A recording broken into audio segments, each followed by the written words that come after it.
Olá, sejam todas e todos bem-vindos ao Aprender Sem Fim. Eu quero dar boas-vindas para você que está em casa assistindo esse nosso videocast, para você que está no trabalho, para você que está assistindo sozinho, em grupo. O Aprender Sem Fim, ele é um videocast onde eu, Marcos Faustini, quero aprender a ser maduro.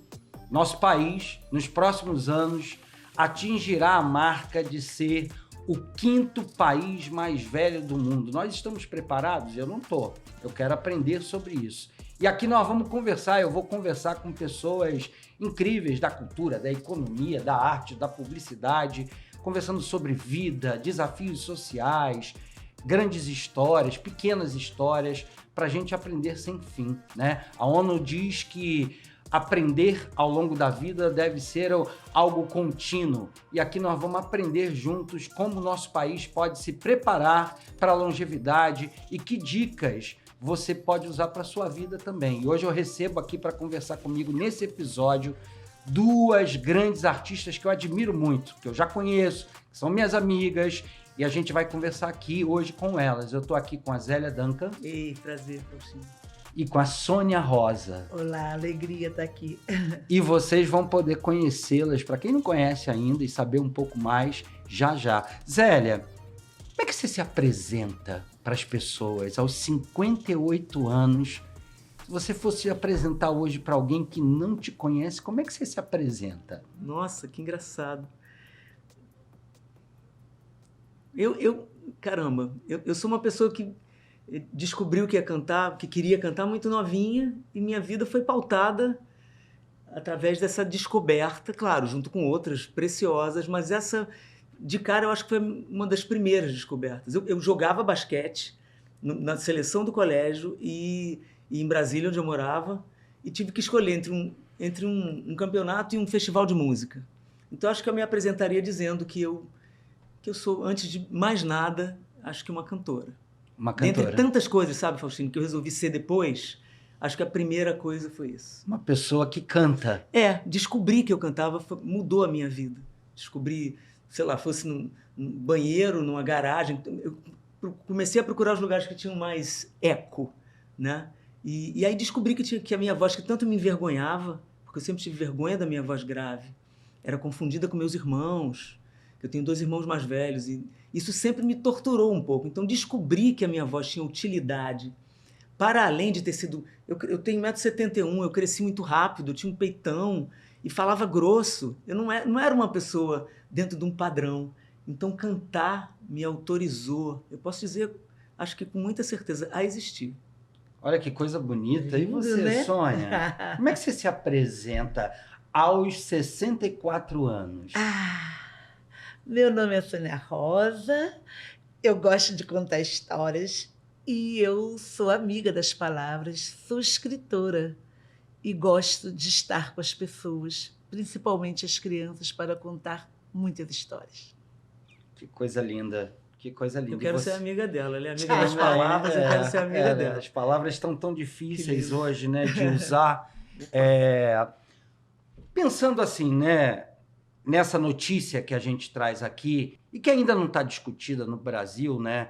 O país está preparado para a longevidade? Vocês duas estão preparadas para viver? Tem boas notícias da ciência. A ciência aponta caminhos para a longevidade. A gente vai viver mais, o mundo vai viver mais, as pessoas vão viver mais em condições sociais desiguais até, mas vão viver. Vocês estão preparadas para viver mais? Vocês pensam sobre como vocês podem viver mais? Olha, eu penso como viver mais. Eu gosto muito de viver. E eu tenho o lema, que é viver com amor e alegria. E é de verdade. Eu tento colocar isso dentro das minhas convivências e dentro dos lugares que eu estou, com as pessoas que eu estou. Eu desejo realmente, porque além dessa amizade com as palavras, eu também tenho alguns compromissos e responsabilidades dentro dessa minha existência, que não é de ontem, não é de sempre, de ser uma mulher negra e de ter um trabalho, de um trabalho voltado para a valorização das vidas negras. E eu Esse é um compromisso teu com a vida, com a né? minha vida. Eu achei que quando eu me apresentei, faltou eu acrescentar que eu sou uma escritora de literatura negro-afetiva, onde, dentro das minhas histórias, existe muito amor e muitos personagens negros. Porque é assim na minha vida. Foi assim na minha vida de criança, foi assim na minha vida de adolescente, e hoje, uma mulher adulta, né, continua sendo, e eu desejo envelhecer também com essa ambiência negra. Olha aí, gente. Olha que coisa maravilhosa, assim. Ter um compromisso com a existência faz a gente viver mais. Sim. Já parou para pensar qual o compromisso que você tem com a sua existência? Te dá força, inclusive, para viver com essas adversidades, né? Com certeza. Imagino os atos de racismo que você teve que lidar ao longo desses anos. Com essa sociedade estruturada assim, dessa maneira, né? Eu sou uma mulher negra de pele clara, então o racismo passou por mim, mas não passou de uma forma tão cruel e nociva e violenta como afetou os meus 2 irmãos, que eram negros de peles escuras. Então, o fato de eu ter sido uma mulher, né, uma mulher negra de pele clara, eu tive vamos dizer assim, eu não fui tão afetada. Fui afetada, sim, até porque eu também tive essa questão de ser uma mulher, uma criança muito pobre, né, nasci numa comunidade, mas eu encontrei dentro das palavras, né, quando eu disse dessa minha paixão pela palavra, foi exatamente porque eu ouvia a contação de história da minha mãe. Eu me apaixonei pelas palavras e eu compartilho e continuo compartilhando e fui ligando os pontos de como que essa partilha dessas palavras dentro dessa identidade negra, dentro desse comprometimento existencial de valorização da pessoa negra, das vidas negras, como é que eu poderia atuar ao longo da minha vida. Isso foi tão forte, tão marcante, que na minha vida de professora de 30 anos dentro da Prefeitura do Rio, quando eu me aposentei, eu adentrei no mestrado em Relações Étnico-Raciais na porta dos 60 anos. Que coisa maravilhosa. Esse compromisso com a existência te levou longe de uma maneira afetiva e, ao mesmo tempo, com uma força de produção enorme. Sim, e quero mais. Continuo na luta. Quero mais. Zélia, quando você estava falando, né, e voltando à coisa de como é que você pensa para viver mais, você estava falando da tua voz e que a tua voz e cantar te fez feliz em ser, né? Sim, sim. Então, como é que você pensa em usar essa voz daqui a alguns anos para frente?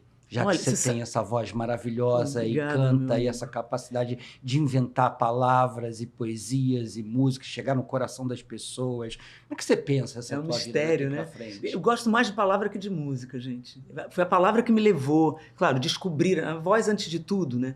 Mas eu fui também entendendo o que é ter essa voz, né? Você está falando o tempo todo de ter uma voz, e você tem uma voz muito importante, né? Então eu acredito muito em hoje, no que a gente está fazendo agora. Ouvindo vocês falarem assim, claro, eu estou aqui para aprender, como o seu programa tão lindamente já propõe, isso é a razão da minha vida, né? Eu fui para a primeira faculdade que eu fiz com 40, já Zélia Duncan cantando. A gente foi colega de faculdade. E depois eu fiz a de teatro agora. Você sabe que o meu irmão, que é operador de som, ele me falava, ele fez faculdade de produção na Cândido Mendes, ele falava, eu tenho uma colega lá que é cantora, Zélia Duncan, e depois a gente se reencontrou. Barato. Então, eu fui tendo também noção, essa coisa toda da idade veio muito também quando eu entrei para a faculdade a primeira vez, com 40 anos e tal. Mas só para responder assim, a origem da tua pergunta, eu não me projeto, eu não fico preocupada em viver não sei quantos anos. Quando eu abri o olho, eu tinha 58. Aí eu falei, o que eu penso muito é, eu aproveitei meu tempo até aqui. Isso é importante para mim. Eu me sinto produtiva, eu acho que uma coisa importante na minha vida é me arriscar. Eu me arrisco muito, virou quase um vício para mim, fazer o que eu nunca fiz. Então, eu tenho feito muitas coisas que eu nunca fiz, aí acabo fazendo mais, me sentindo melhor e vendo quanto eu poderia fazer ainda. Isso tudo me faz sentir que eu estou aproveitando o meu... Ao mesmo tempo, você sabe, né, Sônia? Às vezes a gente acorda e diz, caramba, não fiz nada. Né? Mas acho que talvez isso seja uma síndrome de quem faz muito. Você é um cara assim, que quer fazer coisas, né? Então, a gente fica achando que... Meu Deus, será que eu estou com pouco tempo? Mas eu não, repito, não penso, não me projeto... eu quero viver...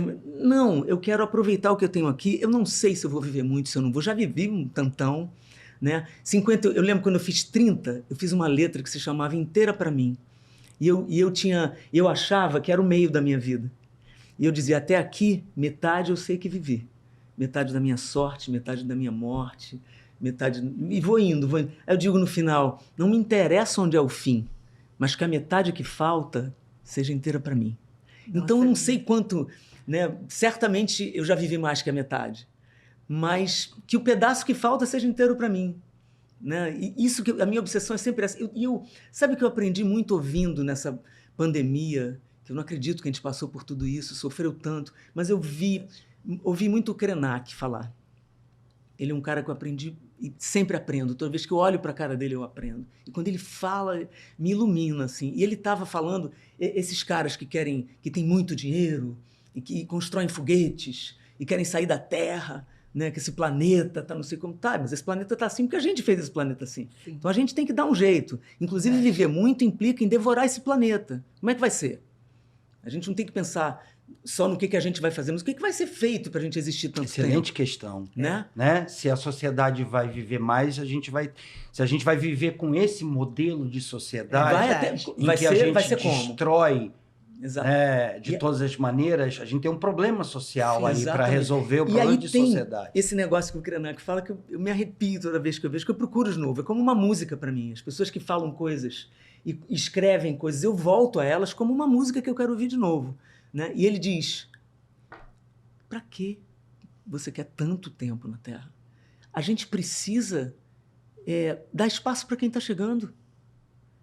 Isso me calou tão fundo. Mesmo, né? Então, assim, claro que eu gostaria de viver muito. Já vivi de 58, né? Mas, caramba, estou aproveitando meu tempo na Terra. Eu quero ceder espaço para quem está chegando, sim. Eu gosto de quem está chegando, sem perder o meu, que eu conquistei a duras penas, mas, ao mesmo tempo, dividindo. Eu estou disposta a dividir. Isso é um aprendizado, eu não nasci assim, mas eu penso isso há muito tempo, sabe? Isso é uma generosidade. Espero que sim. Isso é uma generosidade, ela é fundamental para as convivências, porque a gente vive com muito egoísmo. E dentro de uma perspectiva branca, né? Porque o racial, ele é uma marca dentro da sociedade, ele tem os pactos narcísicos, que a Cida Bento fala muito, né? De que como que eu faço esses conchavos para facilitar a vida dos meus. O tal do pacto da branquitude. Sim, o pacto da branquitude, sim, que a Cida Bento, né? Que é uma intelectual muito importante, e ela fala disso. Então, quando você fala dessa generosidade, a gente tem que isso é muito fundamental, né? E quando você cita Krenak, você tem uma coisa do ambiente, você tem uma coisa da partilha, você tem a coisa do outro, né? Desse pensar coletivo, que é uma ideia africana e não eurocêntrica. Então, o que a gente está pensando, né? De como eu tenho, assim, eu sou muito esperançosa, sabe? Eu quero que chegue muita gente. E eu acho que dá. Eu acho que a gente não vai acabar com tudo, não. Eu, todos os dias, e eu falo isso, e isso é de verdade. Todos os dias, quando eu acordo, eu fico tão feliz de acordar. Porque eu fico pensando assim, ai, eu acordei. É mais um dia. É meio bobo. Sabe? Não, isso não é nada bobo. Mas eu tenho o nome da minha avó, né? Isso também já me chama. Vovó Zélia Dunca, tanto Zélia quanto Dunca. Eu tento honrar esse nome. Mas tem um Cristina aí no meio. Cristina Quem te chamava de Zélia? Zélia Cristina!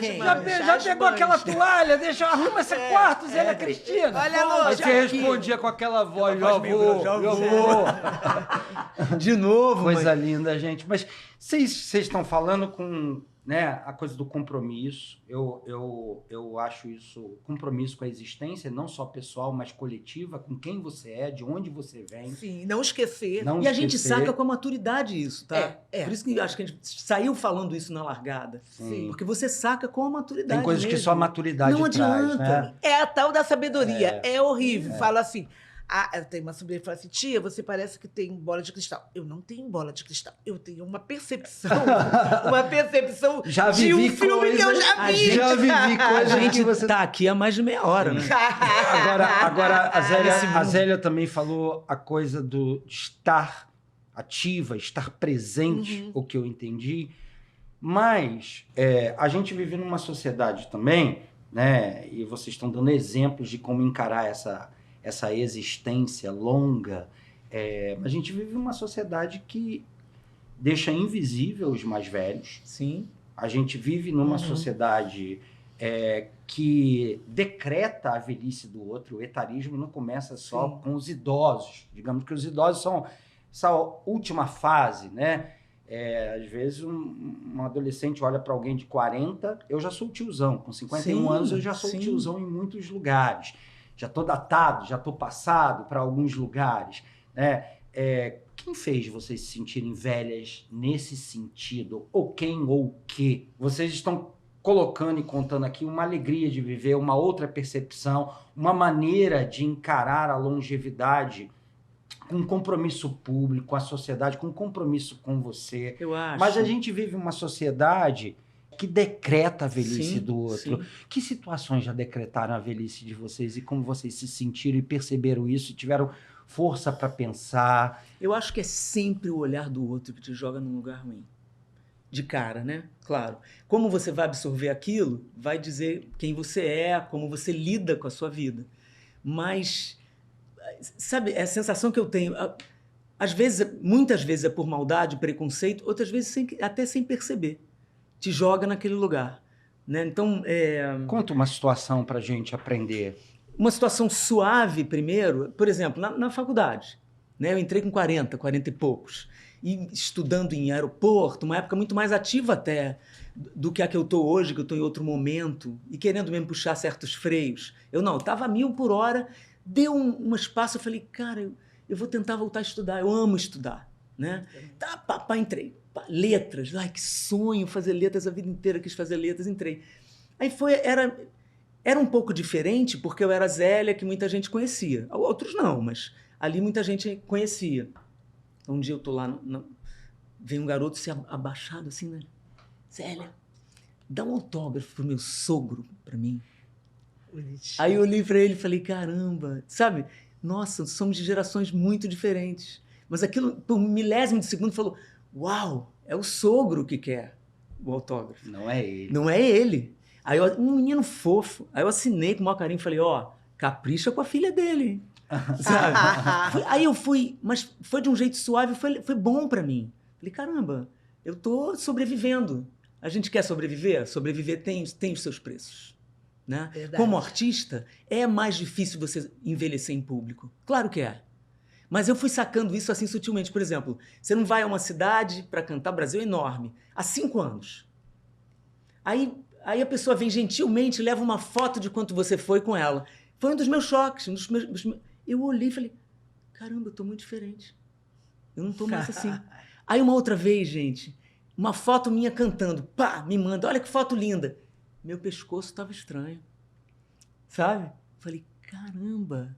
Antigamente era assim, Zélia, vamos lá, vai ali dar entrevista, Faustino vai te entrevistar, aí você canta não sei o quê. Eu botava meu Ray-Ban, seguramente falava, depois tirava os óculos. Hoje, antes de vir para cá, minha empresária me ligou e falou, Zélia, quer que chame o André para te maquiar? Eu falei, não, tá tudo bem, vamos lá. Começar a pensar nisso tudo tem uma adaptação. Nos dias de hoje, com o enfrentamento da internet e toda a coisa obscura que floresceu no Brasil, com esses 4 anos de inferno que a gente andou vivendo, onde o orgulho era a ignorância, me chamam de velha todo dia. Né? Haters. É uma maneira de desqualificar exato, você. porque é a primeira coisa que eles falam. Nem de sapatão eles têm tanto prazer de me chamar, porque eu pego essa palavra para mim com muito orgulho. Eu tenho muito orgulho dessa palavra hoje, que tanto me torturou na adolescência. Então, essa palavra é neutra. Quando eles me chamam de sapatão, qualquer coisa pejorativa, porque eu sou da comunidade LGBT, eu pego para mim como um troféu, eu comemoro. Eles pararam de me xingar disso.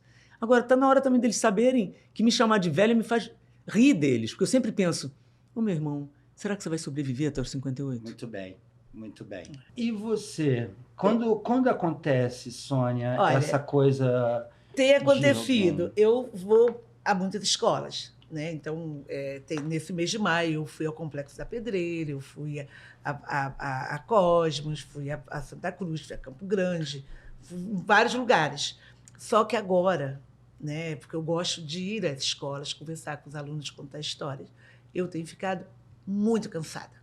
Então, isso é um sinal para mim. Eu não tenho preguiça, mas eu tenho cansaço. Então, eu vou precisar diminuir, sabe? E tem Talvez que respeitar isso, né? fazer mais online, porque realmente eu tenho ficado cansada. A outra coisa assim, que me aponta essa questão de uma dificuldade real que eu tenho, é uma dificuldade misturada com resistência, mas eu estou trabalhando a resistência e tentando encarar, porque eu preciso para o meu trabalho, é a questão do mundo digital. É muito difícil. E os adultos, os jovens, os mais jovens, não têm paciência com as pessoas que não têm dificuldade, porque acham que é fácil. Não é fácil, é muito difícil. Eu tenho um banco da minha empresa que o meu desejo todo dia é sair de lá, porque as pessoas que me recebem, quando eu tenho uma dificuldade, é de uma má vontade, mas é uma má vontade, que assim... coisa, né? E eu sei que não é pela minha empresa, não é porque eu sou uma escritora, é porque eu sou uma mulher de 60 e poucos anos e que tem uma dificuldade com o que é trivial para eles, e para mim não é. Então, eu sinto isso, né? Por outro lado, eu busco estar entre pessoas mais jovens, de uma forma saudável, né? Eu tenho os amigos dos meus filhos, né? Os filhos das minhas amigas, então eu tenho uma relação muito boa, eu tenho amigos e amigas jovens com 30 e poucos anos, 40, e é óbvio, né? Elas sabem que eu tenho mais de 60 anos, mas eu me proponho, me coloco de uma forma arejada para eu receber as novidades do mundo, os encontros, as diferenças, a diversidade, quer seja de gênero, quer seja racial. Então, eu acho que isso te renova, né? Porque... Ou seja, você não vai deixar de ser quem você é, mas você também pode receber as coisas da outra geração. Claro que é Você não maravilhoso. precisa ter medo das gerações. De jeito nenhum. E eu sou, assim, alguém muito disposta, né? Eu gosto muito de aprender. Eu quero que me ensine, né? E até o mundo digital, que eu tenho dificuldade. Esse é um ponto importante, sabe? Fazendo a pesquisa para o nosso programa, eu ouvi muitos podcasts de especialistas. Meu agradecimento a tanta gente. Tem um podcast muito especial em São Paulo de um professor da USP chamado Envelhecer com S. Então, você que está aqui nos assistindo, procure esse podcast também. São 10 episódios fantásticos. E um dos elementos também que aparece muito na pesquisa, inclusive da Rita Almeida, que é uma publicitária que está estudando a questão da longevidade, é que os mais velhos falam o tempo inteiro do desafio da tecnologia. Né? Muito difícil. E aí tem um ponto. Né? Quem desenvolve o software hoje são equipes jovens. Não estão pensando no uso das pessoas. E se nós vamos ter uma população mais longeva, as equipes precisam ter diversidade para pensar a experiência dos produtos, né, de tudo que se use. E a tecnologia é um desafio, até porque algumas pesquisas que eu li apontam que a população mundial vai estar mais velha, o Brasil vai ocupar um lugar central nisso. O Brasil hoje é o país que envelhece mais rápido no mundo. Então, nós temos que pensar rapidamente nessas mudanças. E a tecnologia é um desafio, até porque 40% das pessoas mais longevas não terão emprego, não terão trabalho. Então, tem desafios, tem gente pesquisando renda mínima para todo mundo, mas a tecnologia é um desafio, desde o desafio da convivência com haters, como você estava colocando, e esse desafio mesmo do uso. Então, assim, tem que ter gente mais longeva que usa, apta a usar, na criação para isso também ser útil. Tem que ser pras incluído pessoas, já tem que ser no incluído, começo, né? né? Essa diversidade etária nas equipes, sem isso, Sim, muito as importante. empresas, os movimentos não têm diversidade se Pra não ter tiver uma essa diversidade inclusão, etária com também. certeza. Sim. Né? Esse é um ponto. Agora, uma coisa que eu estou vendo é que a educação é uma coisa que motiva vocês duas ao longo da vida, a busca de uma Total. formação permanente. O que a educação tem de tão especial que consegue nos cativar, né? Porque se você pega a estrutura da sociedade, é assim, estude para ter um trabalho e depois executar. O mundo moderno, anterior, era essa a proposta, o chamado, além de excluir a maioria das pessoas da educação, a educação ainda é excludente, Sim. mas ela era um projeto de te prepara para aprender algo para você ser um profissional. Vocês estão colocando a educação numa outra perspectiva. O que a educação tem de tão atraente para vocês duas? E a relação de vocês duas com a educação que faz vocês buscarem um mestrado aos 50 e poucos anos, a voltar para a faculdade, ou fazer um curso, ou querer estar sempre aprendendo. O que a educação tem de tão poderoso que vocês inventaram e que pode ser um aprendizado para mim, para outras pessoas também que estão nos acompanhando? Olha, a educação, ela provoca um movimento mental. O movimento mental provoca um movimento corporal, um movimento da própria história. Eu até, nos meus 60 anos, eu fiz uma festa lá no Museu da República, fiz uma contação de histórias com várias pessoas e eu botei uma roupa onde coloquei na barra movimento que gera movimento, que gera movimento, que gera movimento, que é exatamente esse sentimento que eu tenho da educação, que são os conhecimentos. Quanto mais você conhece, quanto mais você sabe, quanto mais você aprende, mais você é uma palavra, eu quero dizer que renova, mas não... Renasce. Não que eu queira dizer que eu queira aparentar 30 anos tendo 60. Não é isso. Sabe? Eu acho até que eu estou muito bem com 60 anos. Eu ando, eu faço pilates, eu faço massagem, eu faço tudo. Você está Você espetacular. tá incrível. Eu ando de Ainda tem esse 36 sorriso. Realmente o movimento mental aconteceu eu ando aí. de um movimento musculoso. 5 Tá a 6 espetacular. quilômetros, a 3 a 4 vezes por semana no aterro do Flamengo. É verdade, não é mentira. Porque... Que lugar uma outra gostoso coisa que eu não é o minto. aterro do Flamengo no Rio de Janeiro. Você que está aqui Sim. assistindo a gente de outro lugar que não é o Rio, quando vier no Rio, vem no aterro, que é um Que é lugar maravilhoso. popular. Parque Que é lindo. diversidade. lindo. Que, eu não sei como é que... Eu vivo num lugar, eu vivo numa bolha. Eu queria trabalhar diversidade, mas eu não sei. Leve os filhos, as crianças, para Espaço público. o espaço público, principalmente o Aterro do Flamengo, o Parque Madureira. E lá vocês vão encontrar que lugares. diversidade em flor. Aos borbotões. Então, a educação faz a gente mexer com a cabeça. E de tem uma vocês, coisa né? que eu lamento. Nosso país tem tantos problemas, né? E assim, te peço até licença para falar desse assunto, que é o que Claro, um assunto que me interessa imensamente, que é o antirracismo, sabe? Sim, eu estou tentando nosso. muito ser uma representante disso. Eu falo tentando. Seja porque- bem-vinda. A Poxa, gente obrigado. precisa que as pessoas Eu falo brancas tentando falem disso. porque quando eu penso que aprendi um monte de coisas, eu erro, eu caio. Né? Porque a gente viveu... Então, para falar de educação, eu acabei de ler um livro incrível chamado Racismo Brasileiro, de Anê Lopes. É uma jovem historiadora, sensacional. E ela é muito... é muito fluida, sabe? Muito sabida. A primeira coisa que tiraram dos negros, quando eles foram, entre aspas, colocados em liberdade daquela maneira, foi negá-los à educação. Mas desde sempre. Desde sempre. Desde Não, sempre.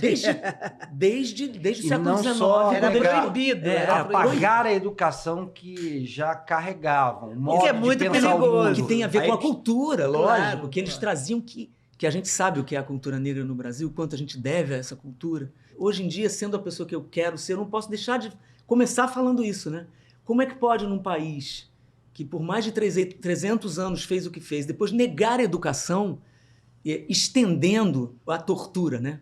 E na minha vida, é realmente o que me mantém eufórica em relação à vida, porque eu falo eufórica porque olho o sorriso da Sônia, eu tenho vontade de ficar com essa euforia. Né? É realmente quando eu sinto que estou aprendendo e tenho a possibilidade de aprender, aí eu fico assim, porque eu acho que a gente precisa de repertório interno para reconhecer o mundo. E o que te dá repertório interno é a educação. Não digo nem educação formal, não. Sim. Educação no sentido da cultura, e de uma palavra que para mim é a palavra das mais lindas que existem, que é curiosidade. Sim. A pessoa curiosa, ela está sempre na frente. No melhor sentido, na frente dela mesma, tá? Ela está sempre querendo outras coisas e querendo se alimentar. Desejante. Agora, como é que a gente vai alimentar a curiosidade se a gente não está alimentado de verdade? Né? Aí que está a perversidade do mundo, do Brasil. Se você não dá a sobrevivência básica, como é que a pessoa vai saber que a curiosidade está dentro dela? E esse mundo de abstração, como é que a gente vai atingir esse mundo de abstração? Nós, os curiosos, temos que entrar nessa luta. Eu queria encaminhar a conversa. Fala.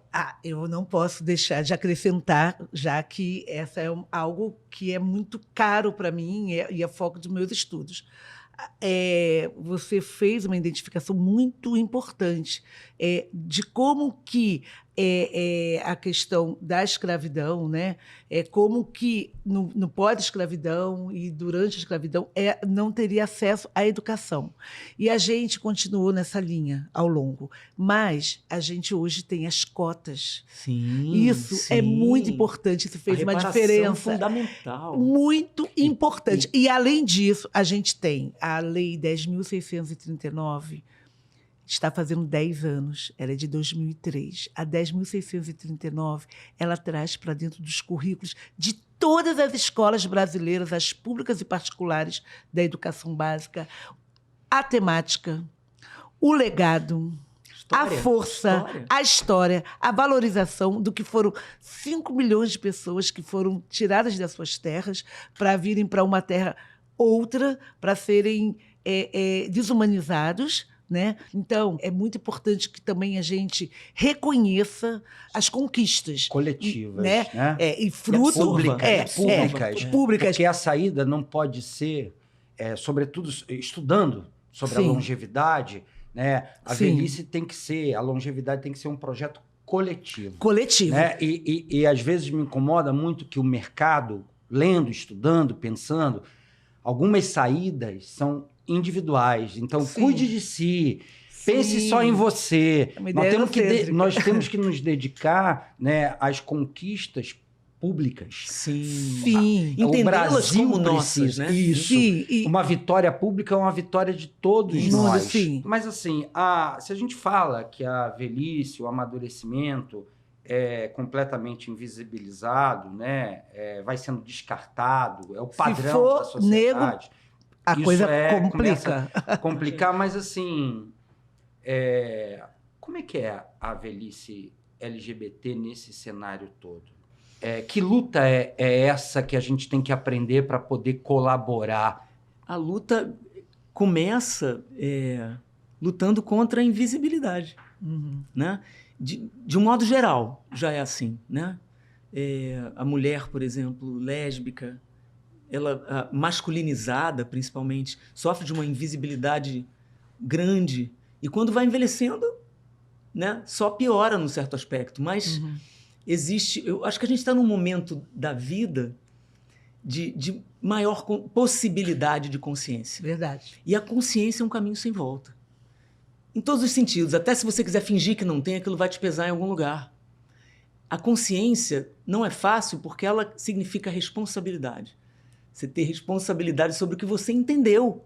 Se eu entendi isso, eu não posso mais cometer o mesmo erro. Então, até em relação a nós mesmas, né? Eu demorei a entender isso.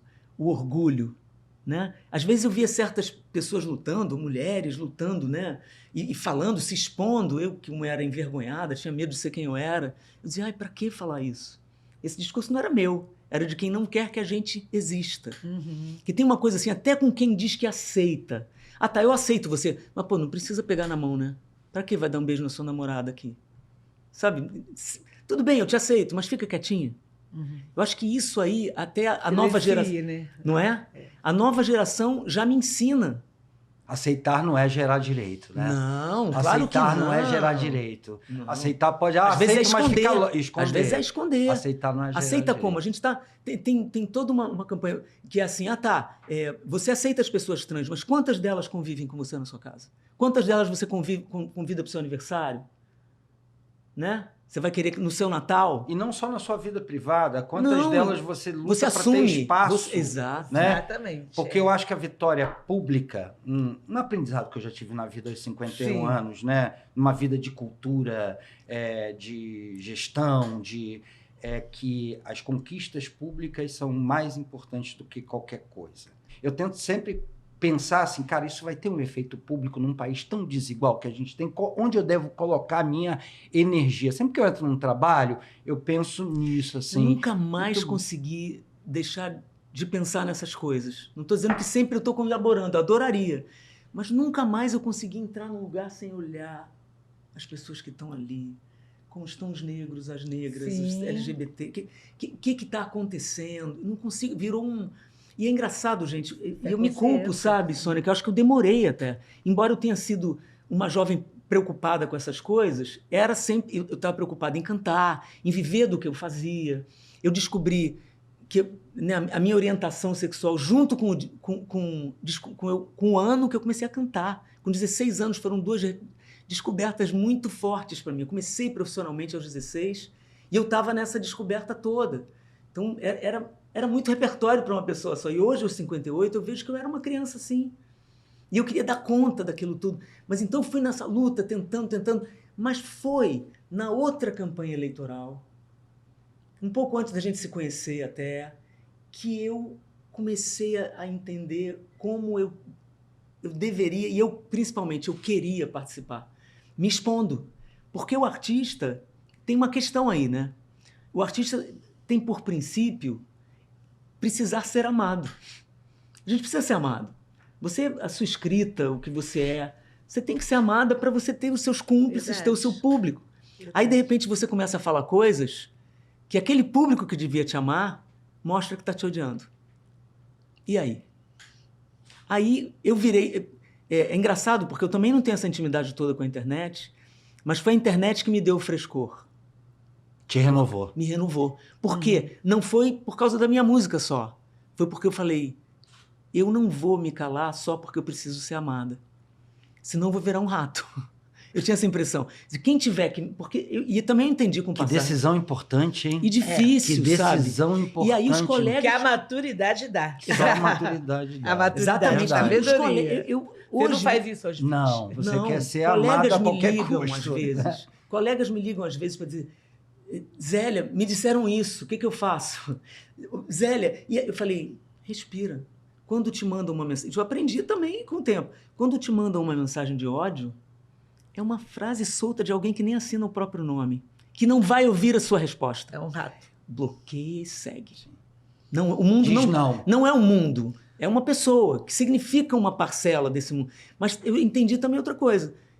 Eu também adquiri pessoas sendo assim. E pessoas que para mim são muito mais caras. Que são suas, de Que fato. são minhas de... Exatamente. Né? Que Eu não você quero sente, fato. Você pensa, pode ser o que fala. você é. Sim. Você não precisa fazer uma Exato. capa, fazer Exato. um personagem. Isso aqui é o bacana. Então, E essa é a sabedoria Então vamos falar de prazeres Da idade. da idade. Ah, garoto. Prazeres da idade. Pequenos e grandes prazeres um da deles, idade, que você assim. não tinha antes, que agora você tem. Uma coisa A simples. dormir à Vê se você tarde. tem isso, Sônia. Olhar uma coisa e dizer, ai, que delícia, eu não preciso estar lá. A coisa acontecendo. Sabe? Dizer não é um prazer da idade. Não preciso, Eu não tenho vou. uma música com uma grande parceira minha, Ana Costa, com quem eu fiz um álbum que é um manifesto feminista, a gente considera. Se chama Eu Sou Mulher, Eu Sou Feliz. Uma das músicas é Não é Não. E todas as letras são minhas, todas as músicas são dela. E tem uma frase que eu adoro, que eu fiz, ela musicou e a gente canta, que é não é não até o fim. O meu não é um sim pra mim. Nossa. Sabe? Eu digo assim, Lindo. gente, tá bom aí, tá todo mundo que é in, que é bacana, mas eu não quero ir e eu tô feliz aqui. Ou então até eu não fui convidada. né? Que também acontece, porque tem os lugares que só convidam. Porque assim, a vida da gente é isso aqui, né, gente? A vida do artista são 2 rodas, sabe? E quando eu tô aqui, eu não sou nada? Sim. Não, eu tô estudando. Eu tô fazendo alguma coisa, eu tô participando de alguma coisa, né? Não sei quem vai saber que eu vim aqui. Não sei qual alcance, eu espero que o teu programa tenha um alcance lindo, que pegue todos os coroas e todas as juventudes. Opa! Sim. Entendeu? Mas para mim, Oxalá, né? oxalá. Mas para mim o que importa é, eu vim, eu quis estar aqui. Eu adoro você, a tua vida. Eu agradeço vocês duas, eu admiro vocês duas demais, Deus. tá? A corrente. E quando eu fiquei pensando nas pessoas, assim, com quem eu quero partilhar as conversas que eu já tenho e a admiração que eu já tenho e que pode contribuir com as pessoas para ouvir. Eu tava louco. E obrigada por pra me botar escutar. no dia da Sônia, Sônia, ter a oportunidade linda. de estar com ela. Sônia, um prazer. Um prazer dos seus 64 anos. Vai. Assim, eu gosto muito de estar com as pessoas, eu tenho alegria de falar dos meus livros. Agora, o prazer mesmo. Ai, eu gosto muito de dormir à tarde. Tirar aquele Delícia. cochilo. Olha, eu caralho. acabo. É o meu... Sem culpa. Sem culpa. Porque aí eu não estou trabalhando. Quer dizer, Fazer quando o eu teu tempo. Fazer a vida do seu tempo. Aí eu gosto, né? Gosto de comer bastante. Né? Poderia comer Viva as até coisas menos. simples, né? Eu poderia Eu dou até muito comer valor. menos, mas eu gosto de comer. Então, por isso que eu faço tudo isso. Faço pilates, ando, RPG, massagem, dorma até- para eu dorme poder até- comer. Durma tarde, para dar uma renovada. E dormir à tarde. É. E amor, que é algo que rege a Sim, vida das sim. pessoas, né? Como renovar os laços com o amor? Como é que era amar antes? Como é que é amar agora? Como é o amor? O amor com um parceiro, né? Com o parceiro, O amor com a parceira. parceira, Isso, com O amor. Pra mim, vai lá. Eu tenho um casamento longo, né? A gente está com quase 40 anos juntos. Ah, que bonito. E a gente se ama muito. E assim, não é mentira. Cada dia eu amo mais Manequinho. Sabe? Porque agora a gente... Manequinho? Aí, Manequinho! Se deu bem, Manequinho! porque, na verdade, o nome dele é Genefeu, o apelido é Maneca, e eu chamo de Manequinho. E assim, a gente tem 3 filhos. Não é fácil, porque é uma relação de verdade. E sendo uma relação de verdade, a gente é muito diferente. Ele é uma pessoa mais reservada, inclusive ele canta, toca, Que legal. faz O que samba. você chama de relação de verdade? Uma relação de verdade é que é uma relação em que a gente se irrita um com o outro, a gente não gosta do que o outro faz, né? A gente não gosta Claro, daquilo que o outro inevitável, falou. Ele é diferente de mim, Tá. então eu não preciso ser igual a ele para a gente ficar junto. Claro. E nem ele precisa ficar igual a mim para ele ficar junto. Então a Isso é gente bem tem... respeitado. Isso é bacana. bem, isso é são raro. as especificidades. Então, tem esses, vamos dizer assim, atravessamentos de personalidades, mas a gente se ama muito e a gente tem uma construção de vida, de respeito, de filhos. Ele Que é um pai bacana. maravilhoso. A gente, né, tem uma história, assim, de vida muito parecida também. Ele tem uma família bastante simples também, como a minha. E a gente cresceu junto. Então, a gente hoje está bem, assim, numa vida confortável dentro das coisas que a gente construiu. Realizações, né? E a realização dos filhos, né? A gente tem 3 filhos. Uma cumplicidade. E a né? gente agora tem uma Você neta. cultivou esse amor com uma cumplicidade Sim, uma da vida e cumplicidade. um respeito ao outro, mesmo não suportando. O que o manequinho faz que te irrita? Eu não vou falar aqui, né? Isso é amor. Já é o respeito, Isso é lá. amor. Não, é porque aí eu tenho que preservar. Não, é Claro. porque ele é muito diferente mesmo. Mas, assim, ele é uma pessoa que está cada vez melhor, porque também a sabedoria, ela deveria acontecer para todos. Aconteceu para ela, acontece comigo, está acontecendo com você e também está acontecendo com meu marido. Então, bom, maravilha. ele está Bom. assim, a questão da alegria, do humor, sabe, da sabedoria do viver, de que como é bom estar aqui, sabe? Como todo dia é um dia novo para a gente viver. Ele não está aposentado, ainda está trabalhando. Mas aí, assim, a gente toma vinho, a gente tem uma vida normal Que legal. de alegria, de celebrar a vida. E todo dia é dia de celebrar a vida e o amor. Que coisa linda. Que beleza. O amor está muito presente nas suas músicas. Tá. E então, o que mudou na sua forma de cantar e perceber o amor? Primeiro, assim, eu casei. Na pandemia, eu casei. A gente já namorava um pouco antes. Eu fui para a pandemia passar, porque ela me ligou e disse, poxa, vem para cá, vão ser uns 3 meses. E eu fui ficando, a pandemia foi se estendendo e a gente foi entendendo uma coisa que... E eu digo para ela, a gente só casou porque a gente é coroa. Porque eu entendo hoje o valor do companheirismo e como nunca eu entendi. Porque eu tive uma vida amorosa agitada, né? Era uma jovem que estava me descobrindo, eu estava cantando. Então, eu namorei muito, tive grandes amores, tive amores muito bacanas na minha vida. E com cada pessoa, obviamente, você aprende. Eu não tive filhos por opção, eu não me arrependo, sabe? Eu amo criança, eu entendo, eu sou filha, né? Eu sou madrinha, eu observo esse amor, desfruto desse amor. Mas eu não me ressinto nem um pouco. Eu adoraria, confesso, Sônia, adoraria ser vó. Tá? Talvez eu adoraria ter um netinho, uma netinha, eu ia curtir. Mas eu curto muito os filhos dos meus amigos. E, às vezes, eu e Flávia, que é o nome da minha companheira, a gente deita assim, aí eu recebo o recado de alguma amiga. Eu tenho 2 amigas que têm, cada um... São casais de mulheres que têm filhos, cada casal 2. Uma delas gêmeos. Ixi. Aí eu recebo e falo e brinco, né? Quando a gente deita, a gente olha uma para outra, ri. Ai, que beleza. Ai, que beleza. Isso eu desfruto. Essa relação minha com a Flávia é claramente uma relação onde eu e ela nos reconhecemos porque somos maduras. Sim. E, então, mesmo o sexo é uma coisa que sempre foi tão importante para mim. E eu acho que o sexo ele tem que ser valorizado como qualquer outra coisa importante da vida. Com certeza. Né? Agora, gente... a gente dá uma amansada. Ainda bem. Ressignifica. Até isso dá uma descansada. Não se deve tirar da vida isso, a meu ver. Então, assim, eu faço reposição hormonal, não é para transar. É para acordar de manhã e lembrar do sorriso da Sônia, dizer, tô viva, que bom. E lembrar da minha avó Zélia que me dizia, minha avó fazia afirmativas. E eu era aquela menina que estava batalhando e às vezes ficava pessimista. E eu morei com ela um tempo. E com 2 irmãs delas, velhinhos sempre na minha vida. A vida da minha família sempre teve idosos. A minha avó me segurava e dizia, vamos lá, Zélia, repete comigo. Hoje pela manhã eu digo, alguma coisa boa vai me acontecer. E agora eu vou lembrar de você, que falou de acordar, né? Que lindo. É a força das palavras. É isso aí. Gente, vocês acreditam que está acabando? Nossa, passou Vocês 1h30 acreditam já? que está acabando? Estamos caminhando, estamos indo para o final. Então, eu já eu acho recebi que... aqui... no ponto do meu diretor, Chega. o grande cineasta Emílio Domingos. Obrigado, Emílio. Tá lembrando aqui. E aí eu queria futuro.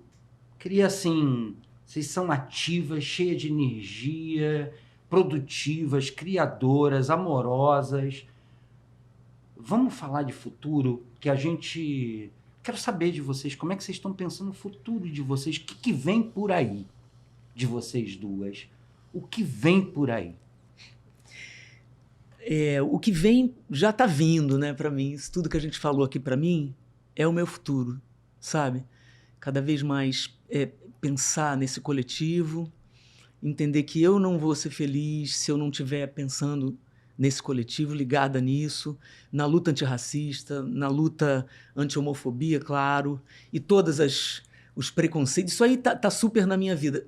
Muito pessoalmente falando, eu quero paz. Isso existe? Eu quero mais pacificação por dentro. Para o que eu não consigo fazer, para o que eu não... talvez quisesse atingir e não atingir, sabe? Quero essa paz e continuar planejando. Tô fazendo um monte de coisas, quero continuar fazendo, mas calma, Zélia, calma, sabe? Cuidar dessa sua relação com você. Isso, esse freio de mão aí, que eu possa colaborar com Flávia, com as coisas que ela tem que pacificar nela e vice-versa. Eu aprendi uma coisa preciosa também nessa minha relação, que é a palavrinha mágica chamada privacidade. Uhum. Eu desfruto da minha privacidade hoje, tendo uma companheira como eu nunca fiz. Acho que ela me ensinou e a minha idade me ensinou. Privacidade, individualidade são coisas que nunca a gente vai deixar de ter, ainda que a gente finja que não tem. Não negocia. Não é? É inegociável. Isso a maturidade me deu. Eu fico, juro, gente, às vezes eu quero dar pulos quando eu penso que eu me conscientizei disso. A minha privacidade vale ouro para estar com alguém. Então, o meu futuro vai ser aí. Não significa que você não goste daquela pessoa. Exato. É o seu momento. Sabe? É um desafio nas relações, que você tem todo um discurso narrativo na sociedade que é de virar um amor romântico, isso é de besteira, virar uma pessoa. Não tem metade, tem dois inteiros. São duas pessoas, isso é doença. Vai se tratar, né? Numa terapia. Você tem que ser inteiro, dois inteiros, nunca uma metade, outra metade. Pega a laranja toda, que é tua. Você é uma laranja, o outro é uma laranja. Uma laranja, Se quer brincar de laranja. Futuro, Sônia.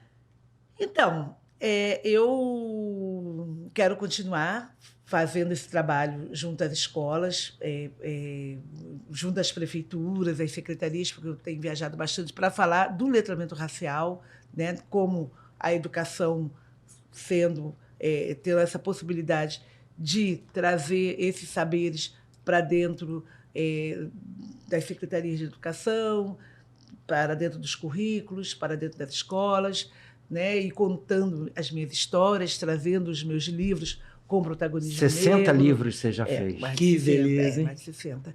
E assim, o que eu desejo é ficar melhor, ouvir mais. Eu quero, assim, a minha proposta é ficar melhor como pessoa mesmo. Ficar mais calma, né? Porque eu sou bem agitadinha, estou bem melhor. Não é que eu esteja melhor, eu estou amadurecendo, né? Então, eu quero ouvir mais, eu quero colaborar mais, eu quero ajudar mais, eu quero ter essa generosidade de fazer uma leitura de alguém que está passando perto de mim, que precisa de uma mão, precisa de uma ajuda, como eu precisei a minha vida inteira e encontrei várias mãos e várias ajudas. Então, acho que eu preciso fazer esse trabalho, quero continuar fazendo isso e tenho os desejos de transformar alguns livros meus em curta, por exemplo, Palmas e Vaias, que é um livro que eu gosto. Olha aí o pessoal do cinema, do vídeo, olha, que está escutando aqui, ó, uma obra de altíssima relevância, necessária. Procurem Sônia Rosa aí para fazer junto. Sim. E muito bacana vocês falando de futuro, tá viva, com compromisso de coisas, de cuidado com o outro, né? E a saída, né, para uma das saídas que eu estou aprendendo e estudando, né, algumas pesquisas apontam assim, como é bom ter grupos com gerações diferentes. Sim. Pela qualidade emocional, pela experiência. Equilíbrio, né? Equilíbrio. E também com um repertório que já tem, de coisas que já viveu, né, de conteúdos, de vida. Vou só fazer um comentário rápido. Eu queria pedir... Quando a gente estava conversando aqui, gente, antes de começar o programa, o episódio, eu pedi para elas separarem um trechinho de 2 livros que elas trouxeram aqui. Mas tem uma passagem no Dom Casmurro, que para mim é um livro... Eu já dirigi uma versão em teatro. Muito bom. O Bentinho, né, é um garoto cheio de alegria. Aquilo sempre me impressionou muito. Cheio de vida.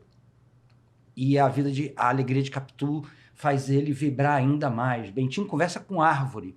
Sempre me impressionou muito como o Bentinho vira Dom Casmurro, um cara ensimesmado para dentro, que culpa o outro. Eu digo, bom, isso eu não quero para mim.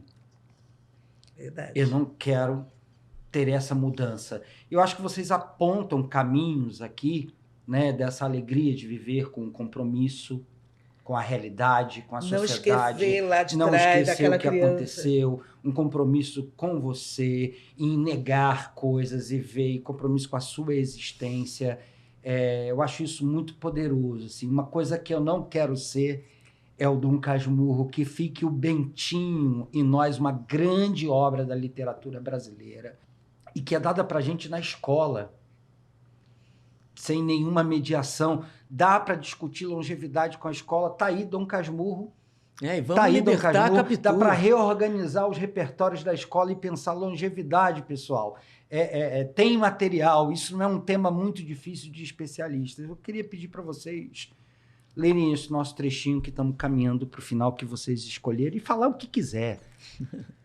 Isso a gente já está fazendo. A Zélia não... Você não vai cantar, né, Zélia? Não vou, eu nem mas vai violão, ler. não é. Mas vai ler. Vamos, Sônia. Olha, que livro é esse? É o meu livro, a minha dissertação de mestrado, que foi uma dissertação autobiográfica, e ela virou livro pela editora Jandaíra. O nome do livro ficou Literatura Infantil Afrocentrada e Letramento Racial, uma narrativa autobiográfica. Maravilha. Né?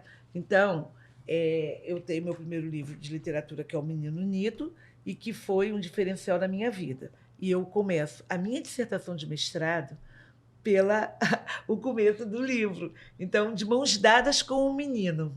Quando o Nito nasceu, foi uma alegria só. Todo mundo ficou contente. De tão gracinha que era, logo, logo começou a ser chamado de Bonito. Bonito para cá, bonito para lá, até ficar apenas Nito. Todo mundo achava lindo. Estas são as palavras inaugurais de um primeiro livro, O Menino Nito. Trago-as aqui também como minhas primeiras palavras, porque este livro revolucionou minha vida.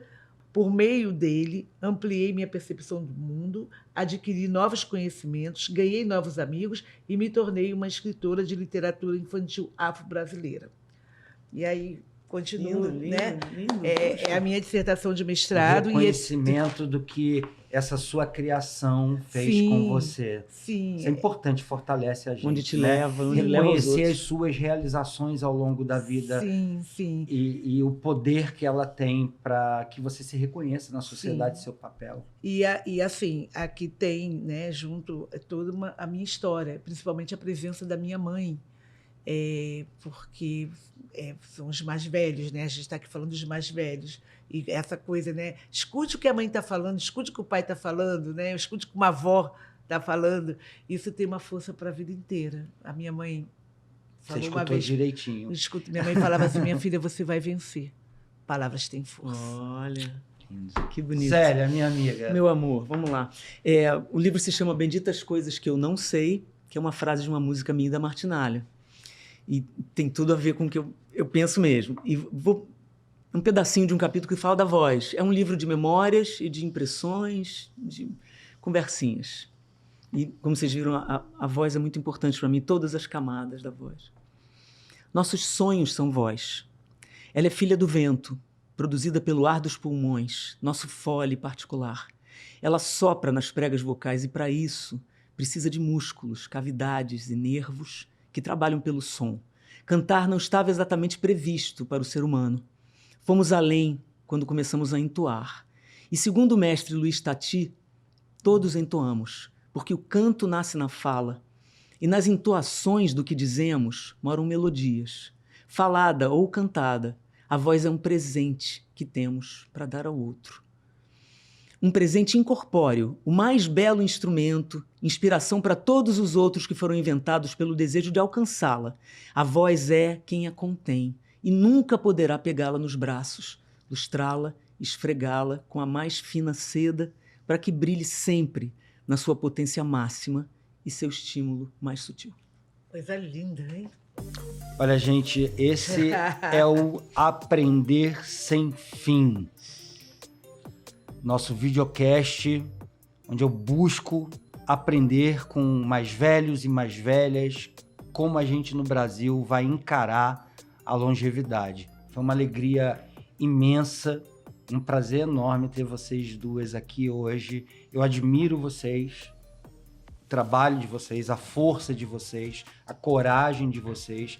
E eu agradeço vocês terem topado vir aqui ter essa conversa. Prazerzão. E agradeço também a luta de vocês, a disponibilidade, sempre com muito afeto, alegria, carinho.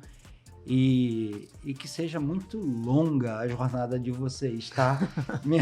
Que seja muito longa mais já. a jornada. Muito longa, porque vocês serão fundamentais nesse país ainda. Muito obrigado. Muito obrigado, um privilégio estar aqui com Muito vocês. obrigada.